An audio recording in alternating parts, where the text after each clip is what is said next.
নমস্কার বন্ধুরা, আমি সুমিতার রান্নাঘর থেকে বলছি। দেখুন আজকে আমি একটু এই যে দেখুন উচ্ছে এটা কেটে নিয়েছি। এটা আজকে কীরমভাবে রান্না করি সেটা আপনারা দেখুন। আমার তেলটা গরম হয়ে গেছে, আমি খুব সরু সরু করে কেটে নিয়েছি। এটাকে আমি আগে ভালো করে ভেজে নেব।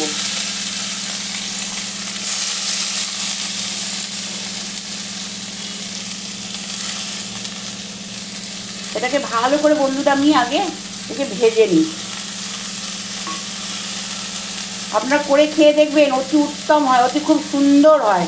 আপনারা একদিন করে খাবেন, না খেলে বুঝতে পারবেন না খাবারের জিনিসটা কত সুন্দর হয়।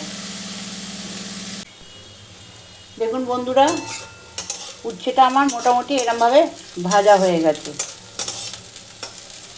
আর একটু লাল করে ভাজলেও আমার অসুবিধে নেই, কিন্তু তার মধ্যে যে জিনিসগুলো আমি দেবো সেগুলো দেখিয়ে দিই আপনাদেরকে।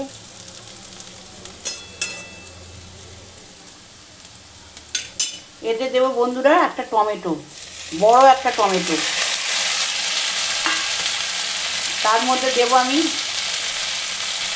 এতে পরিমাণ যতটা নুন লাগবে নুন দিয়ে দিলাম, একটু হলুদ লাগবে হলুদ দিয়ে দিলাম, লঙ্কার গুঁড়ো লাগবে, একটু ঝাল ঝাল ভালো লাগে দিয়ে দিলাম।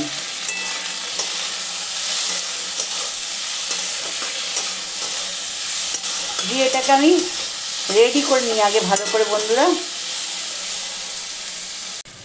দেখুন বন্ধুরা, এটা কিন্তু আমার রেডি হয়ে গেছে। এতে আমি কিন্তু একটু ভাজা মশলা, মানে যেটা চচ্চড়িতে দেওয়া হয়, শুক্তোয় দেওয়া হয়, সেই মশলাটা একটু ছড়িয়ে দিলাম। সেই মশলাটা সামান্য করে একটু ছড়িয়ে দিলাম।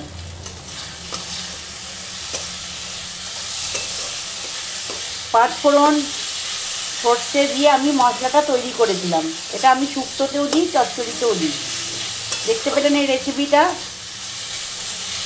এটা আপনারা একদিন ঘরে করে খেয়ে দেখবেন বন্ধুরা, না করে খেলে বুঝতে পারবেন না, খুব সুন্দর খেতে হয়।